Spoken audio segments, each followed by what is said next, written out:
ఓం శ్రీ గురుభ్యో నమః. అష్టలక్ష్మి వైభవ మహత్యం. ఈ వీడియోలో మనం మహాలక్ష్మీదేవి అష్టలక్ష్ముల అవతారాలను ఎందుకు ధరించింది, అష్టలక్ష్ముల ప్రాముఖ్యత, వారి మహత్యములను తెలుసుకుందాము. భక్తాభీష్టప్రదాయిని ధర్మ సంవర్ధిని అయిన జగన్మాత శ్రీ మహాలక్ష్మి అష్టలక్ష్మి రూపాలలో ఈ జగత్తును పరిపాలిస్తుంది. జగత్ కళ్యాణానికి శ్రీ మహావిష్ణువు ఎలా అయితే వివిధ రూపాలలో అవతరించాడో, అలాగే విష్ణువు పత్ని అయిన లక్ష్మీదేవి అవతారాలు కూడా జగత్ కళ్యాణ కారకాలే. స్థితి కార్య నిర్వహణలో లక్ష్మీనారాయణులు ఇరువురు సమాన బాధ్యతలను వహిస్తారు. ధర్మ సంరక్షణ, సమాజ సంక్షేమం కోసం దుష్ట శిక్షణ చేసి శిష్ట రక్షణ చేశాడు నారాయణుడు.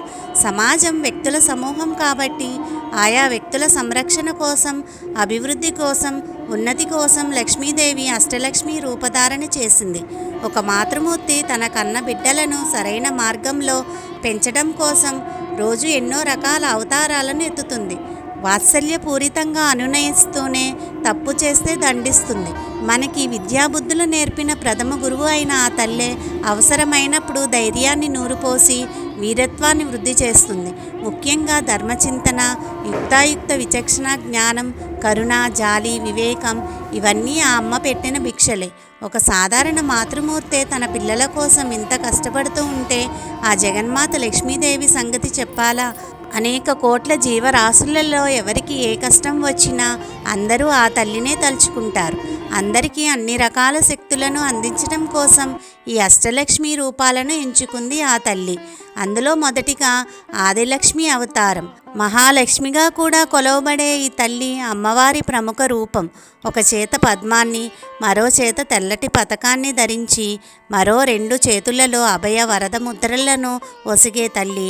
పాలకడలిపై నారాయణుని చెంత నిలిచి లోకాలను కాచుకునేది ఈ ఆదిలక్ష్మి. ప్రాణులకు మూలాధారమైన శక్తి ప్రాణశక్తి.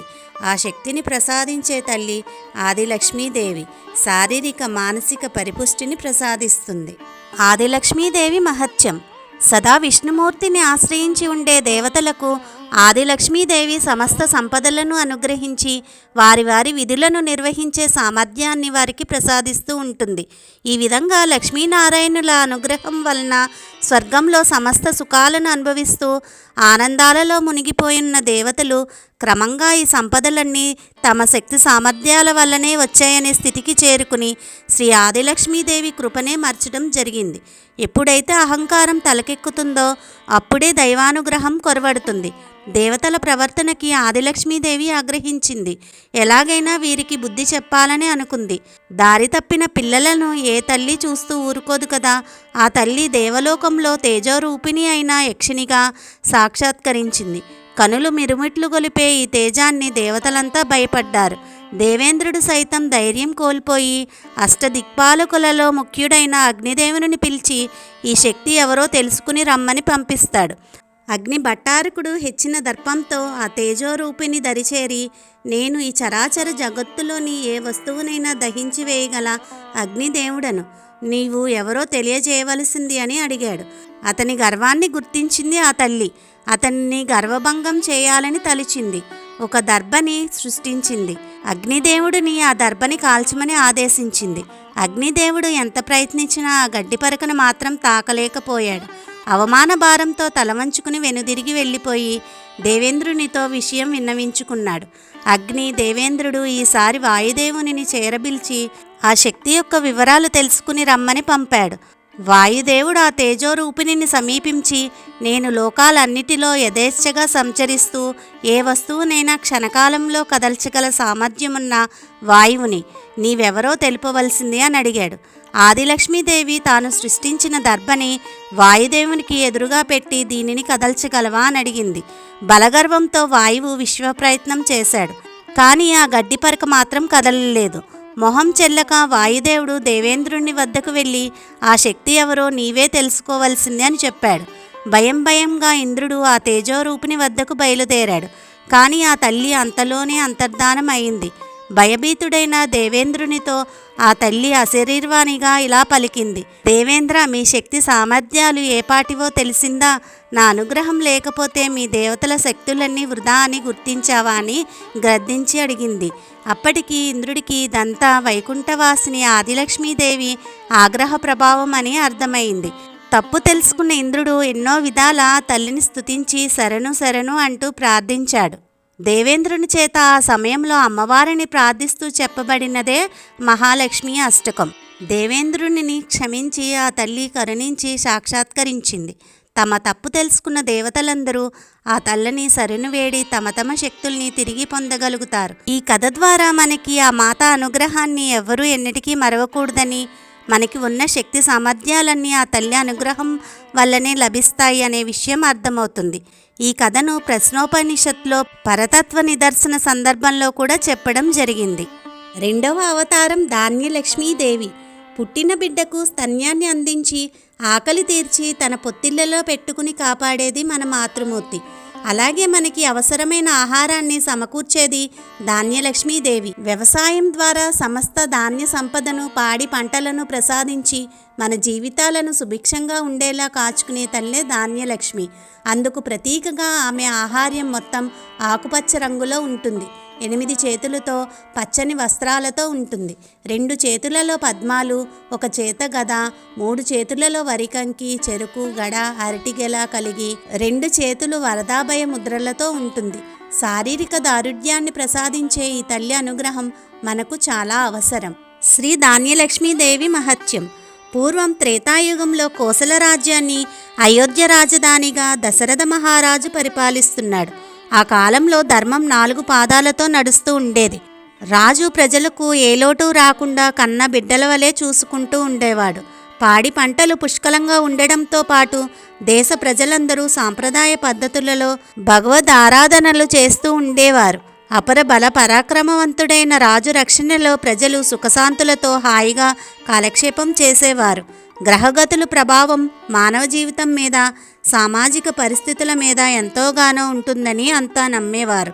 ఇలా ఉండగా ఒకసారి దశరథుని ఆస్థాన జ్యోష్యులు త్వరలో శనిగ్రహం రోహిణీ నక్షత్రంతో కూడి సంచరించే సమయం రాబోతుందని, దాని కారణంగా దేశంలో క్షామం ప్రబలి ప్రజలు ఆకలి బాధలు పడే అవకాశం ఉందని తెలియజేశారు. సంకటం వచ్చినప్పుడే ధైర్యంగా ఉండాలి. ప్రజలకు రాబోయే విపత్తును ఎలాగైనా నిరోధించాలి అనుకున్నాడు రాజు. ఎలాగైనా సరే శనిగ్రహం గమనాన్ని మార్చాలనే ఉద్దేశంతో, ఆ శనీశ్వరుణ్ణి కలవాలనే ఉద్దేశంతో రథారూఢుడై ఆకాశ మార్గంలో ప్రయాణం సంకల్పిస్తాడు. అవసరమైతే యుద్ధం చేసైనా సరే అనుకున్నది సాధించాలి అని సమస్త ఆయుధాలను తీసుకుని ప్రయాణమయ్యాడు. ఆ సమయంలో రాజ్యంలో ప్రజలు ధాన్యలక్ష్మీదేవి ఆలయం ఎదురుగుండా సంక్రాంతి సంబరాలు చేసుకుంటున్నారు. ఆ తల్లిని పూజించి ఆమె ప్రసాదాన్ని రాజుకి ఇవ్వాలని వస్తారు. ఎలాగైనా శనిగ్రహం వల్ల కలిగే అవాంతరాలని నివారించగలనని నమ్మకం గల రాజు ప్రసాదాన్ని ఆదరించి స్వీకరించలేదు. రెట్టించిన ఉత్సాహంతో శనీశ్వరుని వద్దకు బయలుదేరిన రాజుకి తన రథం ధాన్యలక్ష్మీదేవి ఆలయంపై నుంచి ఆకాశ మార్గంలో వెడుతున్నట్టుగా తెలియదు. కానీ ధాన్యలక్ష్మీదేవి మాత్రం రాజు చేసిన అపచారం గ్రహించి ఆగ్రహించింది. ఆ తల్లి ఆగ్రహం కూడా రాజుకి తెలియదు. నేరుగా శనీశ్వరుని వద్దకు వెళ్ళి ఏ తప్పు చేయని తన ప్రజలు కష్టపడడం తనకు ఇష్టం లేదని, దయచేసి నీ గమనాన్ని మార్చుకోవలసింది అని ఆ శనీశ్వరుణ్ణి ప్రార్థిస్తాడు రాజు. దశరథుని భక్తి ప్రపత్తులు, మంచి నడవడిక తెలిసిన శనీశ్వరుడు ఆ రాజు కోరినట్లుగానే తన గమనాన్ని మార్చుకుంటానని అభయం ఇస్తాడు. ఆనందంతో రాజు తన రాజ్యానికి తిరిగి వస్తాడు. రాజు తిరిగి వచ్చేసరికి ధాన్యలక్ష్మీమాత రాజ్యంలోని ధాన్యపు రాశులన్నీ మాయం చేసి రాజ్యం అంతటా దుర్భిక్ష పరిస్థితులు సృష్టిస్తుంది. అయోధ్యకు ఆనందంగా తిరిగి వచ్చిన రాజు ప్రజల దుస్థితి చూసి కలత చెందుతాడు. గురువు వశిష్ఠుల వారిని రావించి విషయం వివరించి శనిగ్రహం అనుగ్రహం ఉన్నప్పటికీ ఎందుకిలా జరిగింది అని అడుగుతాడు.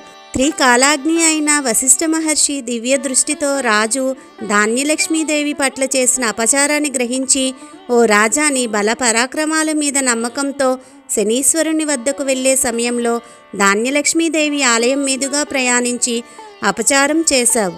దాని ప్రభావం ఇది. వెంటనే ఆ తల్లిని క్షమించమని శరణు వేడుకో అని సూచిస్తాడు. ప్రజాక్షేమమే పరమ కర్తవ్యం అనుకున్న రాజు దశరథుడు ఆ ధాన్యలక్ష్మీ మాతని అపరాధం క్షమస్వ అంటూ ఎన్నో విధాల ప్రార్థిస్తాడు. కరుణామయ్యి అయిన ఆ మాత రాజు అంతరంగాన్ని, ధార్మికతను గుర్తించి అతనిని క్షమిస్తుంది. తాను కల్పించిన దుర్భిక్ష పరిస్థితులను మాయం చేస్తుంది. ప్రజలందరూ తిరిగి సుఖ సంతోషాలతో తొలుతూగుతూ ఉంటారు. ఈ విధంగా ధాన్యలక్ష్మీ మాత ఆగ్రహానుగ్రహ సమర్థురాలని, అపచారాన్ని ఎంతమాత్రమూ సహించదని తెలుస్తుంది. 3వ అవతారం ధైర్యలక్ష్మీదేవి. సంపదలు లేకపోయినా, 3 పూటలా నిండైన తిండి లేకపోయినా, పరువు ప్రతిష్ట మంటగలిసినా కానీ ధైర్యం లేని మనిషి అడుగు ముందుకు వేయలేడు. రేపటి గురించి ఆశతో జీవించలేడు. అందుకు ఈ ధైర్యలక్ష్మిని తమతో ఉండమని భక్తులు మనసారా కోరుకుంటారు. ఈమెనే వీరలక్ష్మి అని కూడా అంటారు. పేరుకు తగ్గట్లే 8 చేతులు కలిగినది. ఎర్రని వస్త్రములు ధరించినది. చక్రము, శంఖము, ధనుర్బాణములు, త్రిశూలము, పుస్తకముతో దర్శనమిస్తుంది. 2 చేతులు వరద అభయ ముద్రలలో ఉండును. ధైర్య సాహసాలు, మనోధైర్యాన్ని ప్రసాదించే తల్లి ధైర్యలక్ష్మి. శ్రీ ధైర్యలక్ష్మీదేవి మహత్యం. ధైర్యలక్ష్మీ మాత ఆగ్రహ అనుగ్రహ ప్రభావాలు సులువుగా అర్థం చేసుకోవడానికి వీలుగా ఆ మాత ప్రభావం గురించి ఒక కథ మన పురాణేతిహాసాలలో చెప్పబడింది. పూర్వకాలంలో సురధుడనే ఒక మహారాజు ఉండేవాడు. అతడు అమిత బలశాలి, ధర్మవర్తనుడు, శ్రీ మన్మహాలక్ష్మీదేవి పరమభక్తుడు. ఆ సురధుడు అనేక రాజ్యాలను జయించి సువిశాల సామ్రాజ్యం స్థాపించాడు. తన సామ్రాజ్యంలోని ప్రజలను కన్నబిడ్డల వలె చూసుకునేవాడు. ఎప్పుడైతే మనిషి ఉన్నత స్థాయికి చేరుకుంటాడో అతనిని పొగడడానికి అనేక మంది పోటాపోటీలుగా అతని చెంత చేరతారు. అదేవిధంగా అందరూ సురధుని చుట్టూ చేరి, నువ్వు ఇంత గొప్పవాడివి, అంత మంచివాడివి అని పొగుడుతూ ఉండటంతో కొన్నాళ్ళకు ఆ రాజుకి అహంకారం తలకెక్కింది. సాధించిన విజయాలన్నీ తన శక్తి సామర్థ్యాల వల్లనే సాధ్యమయ్యాయని అనుకొని ఆ జగదాంబ కటాక్షాన్ని విస్మరించాడు. ఏ క్షణంలో అయితే అహంకారం తలకెక్కి జగన్మాతను అలక్ష్యం చేయడం మొదలుపెట్టాడో ఆ క్షణమే ఆ రాజుపై ధైర్యలక్ష్మీదేవి ఆగ్రహించి అతనిని వదిలి వెళ్ళిపోయింది. అహంకారంతో కళ్ళు మూసుకుపోయిన రాజుకి ఆ విషయం కూడా తెలియలేదు. సురధుడు పరిపాలించే రాజ్యంలో చిన్న సామంతరాజు ధీమంతుడు. అతడు దేవీ భక్తుడు. ప్రత్యేకంగా ధైర్యలక్ష్మిని ఆరాధించేవాడు. సురధుని అహంకార ధోరణిని విన్న ధీమంతుడు చుట్టుపక్కలనున్న చిన్న చిన్న రాజుల సహకారంతో 2000 సైన్యాన్ని ప్రోగు చేసి సురధుని ఎదిరించడానికి సిద్ధపడ్డాడు. 10,000కు పైగా సేనగల సురధుడు గర్వంతో తన సేనను నడిపించాడు. కానీ ధీమంతుని సైన్యంలోని ఒక్కొక్కడు 10 మంది సురధుడి సైనికులను ఎదిరించి మట్టి కరిపించారు. ఒక్క రోజులోనే సురధుడికి భారీ నష్టం వాటిల్లింది. తన సైన్యం ఇలా ఓడిపోవడం చూసిన రాజు ధైర్యం కోల్పోయి మానసికంగా కృంగిపోయాడు. ధైర్యలక్ష్మి అనుగ్రహం లేదు కదా, ఇంకా చాలా సైన్యమే మిగిలి ఉంది, జాగ్రత్తగా యుద్ధం చేస్తే గెలవగలడు. అయినా కానీ ధైర్యం లేని కారణంగా సురధుడు యుద్ధభూమి నుండి భార్యాబిడ్డలతో సహా అడవికి పారిపోయి సుమేధుడనే ఋషి ఆశ్రమంలో తలదాచుకున్నాడు. అమేయ బల పరాక్రమశాలి అయిన తన భర్త ఈ విధంగా ఎందుకు పిరికివాడిలా పారిపోయాడో ఆ రాజుగారి భార్యకు అర్థం కాలేదు. ఎన్నో విధాలా అడిగి చూసింది, కానీ రాజు ఏ కారణం చెప్పలేదు. చివరికి ప్రయోజనం లేక సుమేధ ఋషిని ఆశ్రయించి రాణిగారు తన భర్త అధైర్యానికి కారణం అడిగింది. ఆ ఋషి దివ్య దృష్టితో జరిగిన విషయాన్ని గ్రహించి ధైర్యలక్ష్మీదేవి ఆగ్రహించడం వలన ఇలా జరిగిందని చెప్పి రాజుని రావించి 3 మాసాల పాటు నిష్టగా ప్రతినిత్యం షోడశోపచారములతో అష్టోత్తర శతనామాలతో ధైర్యలక్ష్మీదేవిని అర్చించమని చెప్పడం జరిగింది. ఋషి చెప్పినట్లుగానే సుమేధుడు భక్తి శ్రద్ధలతో ధైర్యలక్ష్మీదేవిని పూజించి ఆ తల్లి అనుగ్రహాన్ని తిరిగి పొందగలిగాడు. అడవిలోని ఆటవిక వీరుల సహాయంతో ఒక చిన్న సేనను సమకూర్చుకుని ధీమంతుణ్ణి ఎదుర్కొనే ప్రయత్నం చేయడం మొదలుపెట్టాడు. ఆనాటి రాత్రి ధైర్యలక్ష్మీదేవి ధీమంతునికి కలలో కనిపించి సురధునిలో మంచి మార్పు వచ్చింది కాబట్టి అతని రాజ్యం అతనికి ఇచ్చివేయాల్సిందిగా ఆజ్ఞాపించింది. అదేవిధంగా సురధునికి కూడా కలలో కనిపించి ధీమంతుడు కూడా నా భక్తుడే, మీరిరువురూ కలహించుకోకండి, అతని ఇచ్చిన రాజ్యాన్ని స్వీకరించమని చెప్పింది. రాజులిద్దరూ ఉదయాన్నే కలుసుకుని మాత ఆదేశాన్ని చర్చించుకున్నారు.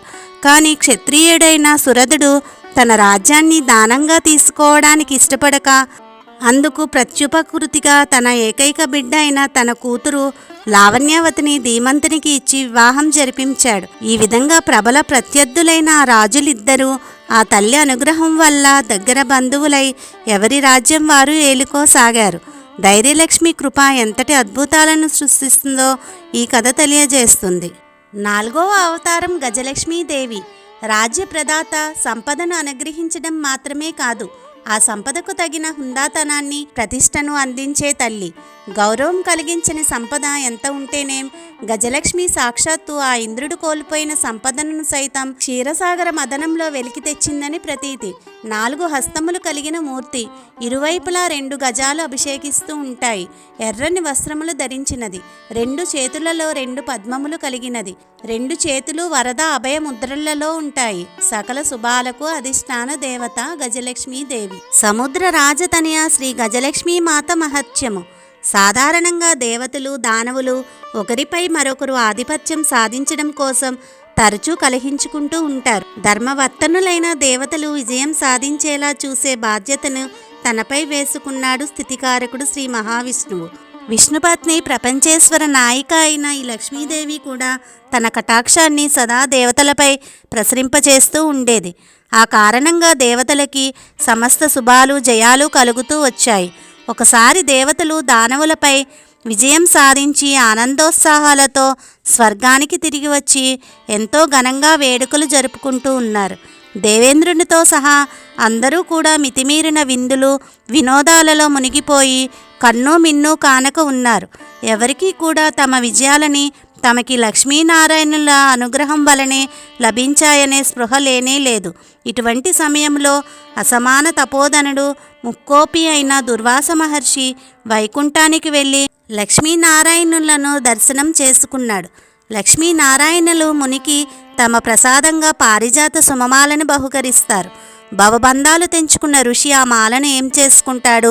దీనిని సద్వినియోగం చేయాలంటే దేవేంద్రునికి ఇవ్వాలి అని అనుకుని స్వర్గలోకం చేరాడు దూర్వాసుడు.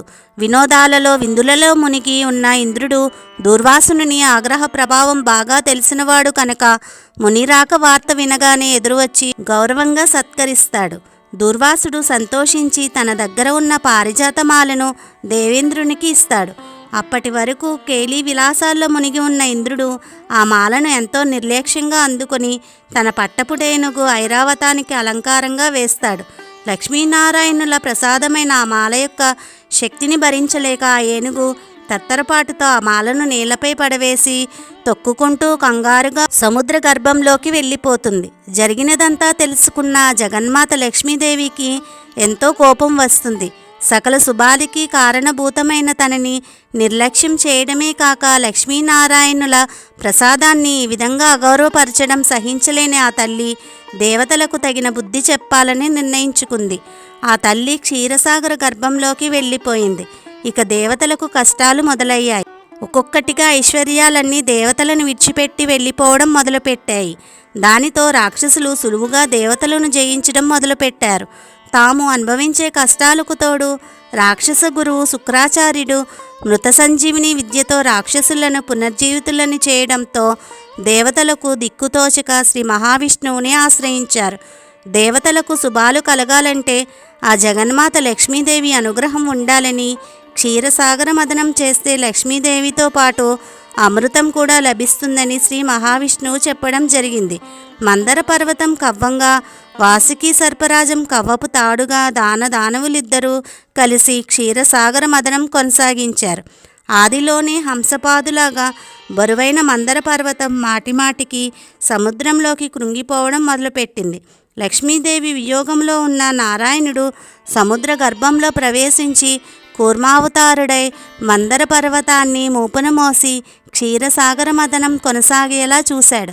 ఎంతలో ఎంత మార్పు! లక్ష్మీదేవి విడిచి వెళ్ళేసరికి సాక్షాత్తు నారాయణుడికి కూడా అవస్థలు తప్పలేదు.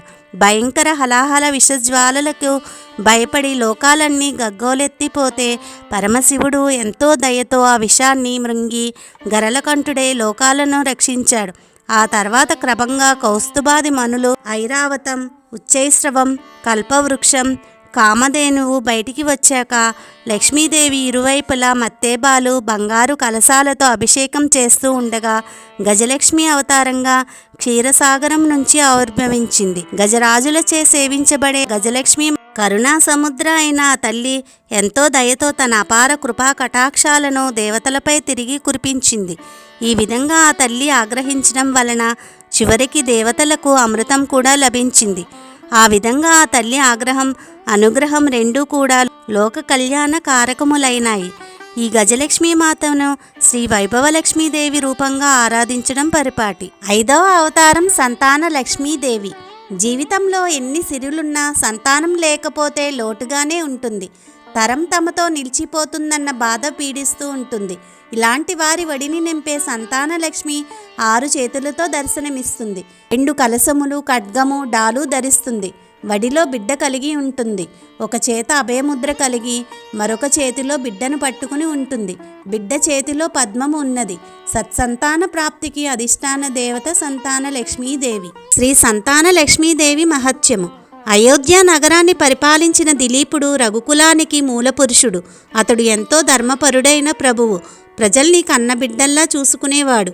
కానీ దిలీపునకు ఎంతో కాలం సంతానం కలగక అలమటిస్తూ ఉంటే గురువైన వశిష్ఠుడు లక్ష్మీదేవికి ప్రతిరూపమైన గోమాత నందినీ దేనుని సేవించమని సలహా ఇచ్చాడు. రాజ్యభారాన్ని మంత్రులపై ఉంచి ఆ రాజదంపతులు నందినీ దేను అనే గోమాతకు సేవ చేయడం మొదలుపెట్టారు. రోజు ఆ గోమాతతో పాటు అడవికి పోయి సాయంత్రం తిరిగి వచ్చేవారు. ఇలా ఉండగా జగన్మాత వారిని పరీక్షించాలని అనుకుంది. ఒక మాయాసింహం రూపం దాల్చి ఒకనాడు ఆ గోమాతను కబలించబోయింది. దిలీప మహారాజు ఆ సింహాన్ని అడ్డుకుని గోవు బదులుగా తనని తాను సింహానికి ఆహారంగా సమర్పించుకోవడానికి సిద్ధపడతాడు. అతని భక్తి విశ్వాసాలకు మెచ్చి ఆ తల్లి ఆ రాజుని అనుగ్రహించింది. ఆ మాత అనుగ్రహం వలన దిలీపుడు విఖ్యాత రఘుమహారాజుని కొడుకుగా పొందగలిగాడు. ఆ రఘుకులానికి చెందిన వాడే అయిన శ్రీరామచంద్రమూర్తి ఆవిర్భావం కూడా పుత్రకామేష్టి అనే యాగం చేసిన తర్వాత మాత్రమే సిద్ధించింది. ఈ యాగాన్ని చేయించినవాడు ఋష్యశృంగ మహర్షి. అతని తండ్రి అయిన విభాండక మహర్షి. విభాండకుడు ఘోర తపస్సు చేసి లోక కళ్యాణానికి కారకుడయ్యే పుత్రుడు కావాలని శ్రీమాతని అర్థించాడు. ఆ తల్లి కటాక్షం వల్ల పుట్టిన ఋష్యశృంగుడు యాగం చేయిస్తే దేవతలు స్వయంగా దిగివచ్చి హవిర్భాగం స్వీకరించేవారట. అటువంటి ఋష్యశృంగుణ్ణి దశరథ మహారాజు రావించి యాగ నిర్వహణ చేయవలసిందిగా కోరాడు. దశరథుడు అశ్వమేధ యాగాన్ని, పుత్రకామేష్టి యాగాన్ని ఋష్యశృంగుని ఆధ్వర్యంలో చేయించాడు. దేవతలంతా సంతోషించి ప్రాజాపత్యుని చేత ధన్వంతరి తయారు చేసిన దివ్య పాయసాన్ని ప్రసాదంగా పంపారు. ఆ పాయసం ప్రభావం వలన శ్రీరామలక్ష్మణ భరత శత్రుఘ్నుల జననం జరిగింది. వేదాంగవేత్త అయిన వ్యాసుడు తనకు సమర్థుడైన పుత్రుడు కావాలని ఆ మాతను అర్థించి సుకుడు అనే కొడుకుని కన్నాడు. సుఖమహర్షి బ్రహ్మజ్ఞాని, విరాగి, మహాతపస్సంపన్నుడు. వేదవ్యాసుడు రచించిన అష్టాదశ పురాణాలలోని శ్రీ మహాభాగవత పురాణం జగద్విఖ్యాతం కావడానికి ముఖ్య కారణం అది సుఖయోగీంద్రుని చేత చెప్పబడటం వలనే అని విజ్ఞులు అంటారు. ఈ విధంగా పురాణ కాలంలో ఎంతోమంది యజ్ఞాలు, యాగాలు, తపస్సులు చేసి ఆ తల్లి లక్ష్మీదేవి అనుగ్రహం వలన యోగ్యులైన సంతానాన్ని పొందగలిగారు. వారు ఆ కాలంలో ఏ వైదిక కర్మలు చేశారో, ఏ వేదమంత్రాలు చదివారో తెలుసుకోవడం మనకి సాధ్యమయ్యే విషయం కాదు. కానీ కలియుగంలో దేవతలందరూ నామపారాయణంతో సంతుష్టులవుతారని చెప్పబడింది. కాబట్టి మనం భక్తి శ్రద్ధలతో శ్రీ మహాలక్ష్మీదేవి అంశారూపమైన శ్రీ సంతానలక్ష్మీదేవిని అష్టోత్తర శతనామాలతో అర్చిస్తే సత్సంతాన ప్రాప్తి తప్పక కలుగుతుంది అని చెప్పబడింది. సంతాన లక్ష్మీదేవి ప్రీతి కోసం షోడశోపచారాలతో పూజ చేసేవారు ముత్తైదువులకు తాంబూలం ఇచ్చేటప్పుడు పండ్లను ఇవ్వకూడదు. ఆ దేవి నిత్య పూజలు చేయలేని వారు ఆ తల్లి మూలమంత్రమును జపిస్తే కూడా సత్ఫలితాలు కలుగుతాయి. శ్రీ సంతాన లక్ష్మీదేవి అనుగ్రహం వలన అందరికీ సత్సంతాన ప్రాప్తి కలుగుగాక. 6వ అవతారం శ్రీ విజయలక్ష్మీదేవి. విజయం అంటే కేవలం యుద్ధరంగంలోనే కాదు, యుద్ధానికి ప్రతిబింబమైన జీవిత పోరాటంలోనే అవసరమే. చేపట్టిన ప్రతి కార్యంలోనూ, ఎదుర్కొన్న ప్రతి సవాలులోనూ తమకి విజయాన్ని అందించమంటూ భక్తులు ఈ తల్లిని వేడుకుంటూ ఉంటారు. వారి అభిష్టానికి అనుగుణంగా ఈ తల్లి 8 చేతులు కలిగినది, ఎర్రని వస్త్రములు ధరించినది, శంఖము, చక్రము, ఖడ్గము, డాలు, పాసము ధరించినది, 2 చేతుల వరద అభయ ముద్రలు కలిగినది. సకల కార్యసిద్ధికి, సర్వత్రా విజయసిద్ధికి అధిష్టాన దేవత విజయలక్ష్మీదేవి. శ్రీ విజయలక్ష్మీదేవి మహత్యము. శ్రీ విజయలక్ష్మీదేవి అనుగ్రహ కటాక్షాలు ఉంటే ఎంతటి సంకట పరిస్థితులనైనా ధైర్యంగా ఎదుర్కొని చివరికి అపూర్వ విజయాలను సాధించవచ్చు. తనని భక్తి విశ్వాసాలతో కొలిచేవారి సమస్త బాధ్యతలను వహించి వారికి విజయం చేకూరుస్తుంది ఈ తల్లి. శ్రీ విజయలక్ష్మీ మాత అనుగ్రహానికి సంబంధించిన ఒక కథ మనకి పురాణాలలో కనిపిస్తుంది. పూర్వం మనోరమ అనే క్షత్రియ వంశానికి చెందిన ఒక వనిత విధవాసాన భర్తను సర్వ సంపదలను పోగొట్టుకుని తప్పనిసరి పరిస్థితుల్లో తన కుమారుడైన సుదర్శనుడితో సహా గంగా తీరంలోని అడవులలోకి చేరుకుంది.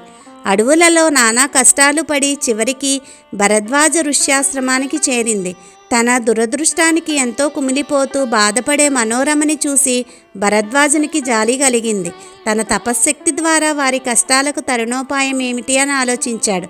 మనోరమని ఆమె పుత్రుడు సుదర్శనుడిని రావించి వారికి ధైర్యం చెప్పి సమస్త విజయాలను చేకూర్చే శ్రీ విజయలక్ష్మీదేవి బీజాక్షరాలను సుదర్శనుడికి ఉపదేశించాడు. ఆ రాజకుమారుడు ఎంతో నియమనిష్టలతో బీజాక్షర జపం చేస్తూ శ్రీ విజయలక్ష్మీ మాతను ఆరాధించసాగాడు. భరద్వాజుని ద్వారా సకల శాస్త్రాలను యుద్ధ విద్యలను కూడా నేర్చుకున్న సుదర్శనుడు యుక్త వయసు వచ్చేసరికి సాటిలేని వీరునిగా రూపొందాడు. క్రమంగా ఆ అడవులలో నిషాదులను మంచి చేసుకుని వారి రాజును మిత్రుడిగా చేసుకున్నాడు. ఇంతలో కాశీరాజు తన కుమార్తె శశికళకు స్వయంవరం చాటించడంతో ఋషి అనుమతితో నిషాదరాజుతో కలిసి ఆ స్వయంవరానికి వెళ్ళాడు సుదర్శనుడు. దేవి భక్తురాలైన రాకుమార్తె శశికళకి స్వప్నంలో దేవి కనిపించి సుదర్శనుని గురించి చెప్పి రేపటి స్వయంవరంలో అతనినే వరించమని ఆదేశిస్తుంది. దేవి మాట ప్రకారం శశికళ స్వయంవరంలో సుదర్శనుడినే వరిస్తుంది. కానీ ఆ సమయానికి సుదర్శనుడు మున్యాశ్రమంలో పెరుగుతున్న కారణంగా బ్రాహ్మణ వేషధారిగా ఉన్నాడు. తమని కాదని ఒక బ్రాహ్మణుని రాకుమార్తె వరించడం సహించలేకపోయారు స్వయంవరానికి వచ్చిన చోళ, పాంచల, విదర్భ, కోసల, సింధు, కరూస, మద్రరాజుల వారు. మత్సరంతో పోరుకు దిగుతారు. నిషాదరాజు స్వల్ప సైన్యం సహాయం చేయగా సుదర్శనుడు ఎంతో ధైర్యంతో అపార శత్రు సేనావాహినితో పోరుకు సిద్ధమయ్యి విజయలక్ష్మీదేవిని ధ్యానిస్తాడు. సుదర్శనుడి నమ్మకానికి భక్తికి సంతోషించిన విజయలక్ష్మీదేవి అనుగ్రహించింది. ఇక యుద్ధరంగంలో ఎక్కడ చూసినా ఆ తల్లి వీరవిహారమే. ఎర్రని చీర, ఆభరణాలు, పువ్వులు ధరించి దివ్య శోభతో గరుడ వాహినిగా సమస్త ఆయుధాలను ధరించి ఆ తల్లి స్వయంగా రణరంగంలోకి దిగింది. ఇంకేముంది, క్షణాలలో శత్రు సైన్యాలన్నీ కకావికలమైపోయాయి. విజయం సుదర్శనుడిని వరించింది. ఈ విధంగా ఆ తల్లి సుదర్శనుడికి విజయాన్ని సంపాదించి పెట్టింది. ఆ తల్లి దయ అమోఘం కదా. యుద్ధంలో మరణించిన కోసలరాజు స్థానంలో అతనికి వారసులు లేని కారణంగా విజయలక్ష్మీదేవి సుదర్శనుడిని కోసల రాజ్యానికి రాజుగా చేసి ధర్మయుక్తంగా ప్రజారంజకంగా రాజ్యం చేయమని ఆదేశిస్తుంది. తన కుమారుడు కోసల దేశాధిపతి కావడం చూసి మనోరమ ఎంతో సంతోషించింది. సుదర్శనుడు కాశీరాకుమారి శశికళను వివాహమాడి అయోధ్య రాజధానిగా కోసల దేశాన్ని చిరకాలం ప్రజారంజకంగా పరిపాలించాడు. సదా విజయలక్ష్మీదేవిని ఆరాధిస్తూ ఎనలేని కీర్తి ప్రతిష్టలు సంపాదించాడు. తన్ను నమ్మిన వారికి ఆ తల్లి ఏ విధంగా అద్భుత విజయాలను అనుగ్రహిస్తుందో మనకి ఈ కథ ద్వారా తెలుస్తుంది. పాండవులు అజ్ఞాతవాస ప్రారంభంలో ఈ తల్లిని అర్చించి ఆమె అనుగ్రహం వలన నిర్విఘ్నంగా అజ్ఞాతవాసం పూర్తి చేసుకున్నారట. పాండవ మధ్యముడైన విజయుడు విజయదశమి రోజున విజయలక్ష్మీదేవి అనుగ్రహం వల్ల ఉత్తర గోగ్రహణంలో కురువీరులను ఓడించి విజయాన్ని సాధించాడు. ఆ మాత దయకు పాత్రులైన వారికి ఎక్కడా అపజయం ఉండదు. ఎన్ని అర్హతలున్నా సరైన ఉద్యోగం దొరకక బాధపడే యువకులకు ఎన్నో శక్తియుక్తులు ఉండి కూడా ఉన్నతోద్యోగానికి నోచుకొని ఉద్యోగులు పిల్లల ఉన్నతికి కల్లారా వీక్షించి తృప్తి చెందుదామని ఆశతో ఎదురుచూసే తల్లిదండ్రులు సర్వకార్య సిద్ధి కోసం ఈ విజయలక్ష్మీదేవిని ఆరాధిస్తే వారి వారి మనోభీష్టాలు తప్పక సిద్ధిస్తాయి. 7వ అవతారం విద్యాలక్ష్మీదేవి. జీవితాన్ని సుసంపన్నం చేసుకోవడానికి అటు ఆధ్యాత్మికంగానూ ఇటు లౌకికమైన జ్ఞానాన్ని వసిగే తల్లి విద్యాలక్ష్మీదేవి. ఒక రకంగా సరస్వతీదేవికి ప్రతిరూపం అనుకోవచ్చు. ఆమె వలె శ్వేతాంబరాలను ధరించి పద్మపు సింహాసనంలో దర్శనమిస్తుంది. చదువుల తల్లి శారదాదేవి చేతియందు వీణ ఉంటుంది. విద్యా వివేకులకు మన అర్హతలకు తగిన గుర్తింపు కలిగేలా చేసే తల్లి ఈ విద్యాలక్ష్మీదేవి. శ్రీ విద్యాలక్ష్మీదేవి మహత్యం. పూర్వం కోసల రాజ్యంలో దేవదత్తుడనే బ్రాహ్మణుడు ఉండేవాడు. భగవంతుడు దేవదత్తునికి అన్ని సౌఖ్యాలు ఇచ్చినా సంతానాన్ని మాత్రం ఇవ్వకపోవడంతో అందుకోసం ఆ బ్రాహ్మణుడు అనేక ప్రయత్నాలు చేశాడు. చివరికి పెద్దల సలహాను అనుసరించి యజ్ఞం చేయాలని సంకల్పించాడు. యాగం చేయించే నిమిత్తం గోకీలుడు అనే బ్రాహ్మణుణ్ణి ఉద్గాతగా అంటే మంత్రపఠనం చేసే ఋత్విక్కునిగా నియమించుకుని యజ్ఞం మొదలుపెట్టాడు. మంత్రపఠం చేసే సమయంలో గోకీలుడికి ఉన్న శ్వాస సంబంధమైన సమస్య వల్ల మంత్రపఠనా క్రమంలో దురదృష్టవశాత్తు స్వరభంగం అవుతుంది. శాస్త్రాలు తెలిసిన దేవదత్తుడికి చాలా కోపం వస్తుంది. గోకీలుడిని గద్దించి స్వరభంగం అవుతుంది తెలియడం లేదా అని ప్రశ్నిస్తాడు కోపంగా. నిజానికి యజ్ఞ యాగాదులు చేసేవారు కోపతాపాలు దగ్గరకు రాకుండా శాంతంగా ఉండాలి. అలాంటిది యజ్ఞం చేస్తూ కూడా యజ్ఞం చేయించే తనపై దేవదత్తుడు కసురుకోవడంతో గోకీలుడికి బాధ కలిగింది. యజ్ఞదీక్షలో ఉంటూ ఉద్గాతను కసురుకున్నావు కాబట్టి నీవు చేసిన పాపానికి నీకు పుట్టబోయే కొడుకు విద్యారహితుడు మూర్ఖుడు అవుతాడు అని శపిస్తాడు. యజ్ఞఫలంగా దేవదత్తుడికి పుత్ర సంతానం కలుగుతుంది. అతనికి ఉతద్యుడు అని పేరు పెట్టడం జరుగుతుంది. కానీ శాపవాసాన ఆ పిల్లవాడు పరమమూర్ఖుడుగా చదువురానివాడిగా తయారవుతాడు. దేవదత్తుడు ఎంత ప్రయత్నం చేసినా ఉపయోగం లేకపోతుంది. సాటి బ్రాహ్మణులంతా తన కుమారుని గురించి నానా మాటలు అంటూ ఉంటే విసుగు పుట్టి కొడుకుని ఇంటి నుంచి తరిమివేస్తాడు దేవదత్తుడు. శాపగ్రస్తుడు అయిన ఉతద్యుడు గంగా తీరంలో ఏకాకిగా తన దురావస్థకు విలపిస్తూ కాలం గడపసాగాడు. ఇంతలో ఒకరోజు నారద మహర్షి అక్కడికి వచ్చి ఉతద్యుడిని చూసి జాలిపడి కారణం అడిగాడు. మూర్ఖుడైన ఆ ఉతద్యుడు సరైన సమాధానం కూడా చెప్పలేకపోయాడు. దివ్య దృష్టితో శాప విషయాన్ని తెలుసుకున్న నారదుడు విద్యాలక్ష్మీదేవి అనుగ్రహం ఉంటే ఈ బాలుడు తప్పక బాగుపడతాడు అని అనుకున్నాడు. ఉతద్యుడు ఇదేమీ పట్టక ఊ అని ఏడుస్తూ ఉన్నాడు. నారదునికి ఒక ఉపాయం తోచింది. ఊ బదులుగా ఏ అని ఏడిస్తే ఏకారం విద్యాలక్ష్మి బీజాక్షరం కాబట్టి ఫలితం రావచ్చు అని ఆ బాలునికి ఏ అని ఏడవమని బోధిస్తాడు. ఆ పిల్లవాడు కూడా అలాగే ఏ అని ఏడవసాగాడు. ఆ తల్లి మహిమలో అనంతం. విద్యాలక్ష్మి మహిమ వల్ల ఉతద్యుడి బుద్ధి క్రమక్రమంగా వికసించసాగింది. లోక విషయాలన్నీ క్రమంగా అతనికి తెలియసాగాయి. ఆ విషయం ఉతద్యుడికి తెలియదు. ఏకార జపం మాత్రం అలా కొనసాగుతూనే ఉంది. ఇదిలా ఉండగా ఒకనాడు ఒక చిన్న లేడిపిల్ల పరిగెత్తుకుంటూ వచ్చి ఉతద్యుని ఇంట్లో దూరి దాక్కుంది. దానిని తరుముకుంటూ ఒక బోయవాడు వచ్చాడు. ఉతద్యుని చూసి, అయ్యా, నువ్వు చూస్తే బాపనయ్యలా ఉన్నావు. నేను వేటాడుతున్న లేడిపిల్ల ఇలా వచ్చిందా? చూసావా? నిజం చెప్పు అని అంటాడు. గత 4 రోజుల నుంచి మాకు తిండి లేదు. నాకు ఈరోజు ఈ వేట దొరకకపోతే నా కుటుంబం యావత్తు ఆకలితో మాడి చావడం ఖాయం అని అన్నాడు.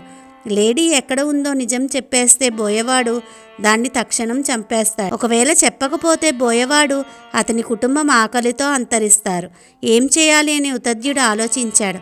అసత్య దోషం అంటకుండా ఏం చెప్పాలి అనుకుంటూ ఉండగా ఆ విద్యాలక్ష్మి పరిపూర్ణ అనుగ్రహం వలన అతని నోటి వెంట, ఓ బోయవాడా, చూడగలిగే శక్తి గల నా కళ్ళకి మాట్లాడే శక్తి లేదు, మాట్లాడే నా నోటికి చూడగల శక్తి లేదు. నేను ధ్యానంలో ఉన్నాను, నన్నెందుకు పదే పదే అడుగుతావు అని అన్నాడు. పైనుంచి దేవతలు సత్యం సత్యం అని ఆశీర్వదించారు. ఉతద్యుడికి సత్యవ్రతుడనే పేరు పెట్టారు. ఇలా దేవతలు ఆకాశం నుండి పలకటం చూసిన ఆ బోయవాడు ఈయన ఎవరో మహానుభావుడనుకుని ఆకలి మరిచిపోయి సాష్టాంగ నమస్కారం చేసి పరుగు పరుగున ఊరిలోనికి పోయి అందరికీ ఈ మహానుభావుడి గురించి చెప్తాడు. అచిరకాలంలోనే అమ్మవారి దయ వల్ల సత్యవ్రతుడైన ఉతద్యుడు మహావిద్వాంసునిగా ప్రఖ్యాతి చెందాడు. ఈ విధంగా మూర్ఖుడు విద్యారహితుడు అయిన ఉతద్యుడు ఏకార మంత్రం చేత మహావిద్వాంసుడయ్యాడు. ఉతద్యునిచే చెప్పబడిన శ్లోకం తర్కశాస్త్రంలో ధర్మ సూక్ష్మాలను తెలియజేసే సందర్భంలో ఉదాహరిస్తారు. విద్యను కాంక్షించే సాధకుని హృదయాంతర్గత దైవంగా శ్రీ విద్యాలక్ష్మి ఎల్లకాలము ఉండాలని పురాణాలలో చెప్పబడింది. తమ పిల్లలకు తగిన విద్యాబుద్ధులు కావాలని తహతహలాడే మాతృమూర్తులు, ఎంత చదివినా మార్కులు రావడం లేదని బాధపడే విద్యార్థులు, అన్ని అర్హతలున్నా గుర్తింపు రావడం లేదని బాధపడే ఉద్యోగులు, ఈ విద్యాలక్ష్మీ మాతను అర్చిస్తే ఆ తల్లి అనుగ్రహం చేత వారి వారి మనోభిష్టాలను తీర్చుకోగలుగుతారు. 8వ అవతారం ధనలక్ష్మీదేవి. ధనలక్ష్మి రూపంలో ఆ తల్లి మనకు సకల ఐశ్వర్యాలను అనుగ్రహిస్తుంది. భౌతికపరమైన జీవితం సాగాలంటే సంపద కావాల్సిందే. ఆ సంపదను వసిగి దారిద్ర్యాన్ని దూరం చేసేదే అష్టమ అవతారమైన ధనలక్ష్మి. ఈ తల్లి మనకు సకల ఐశ్వర్యాలను అనుగ్రహిస్తుంది.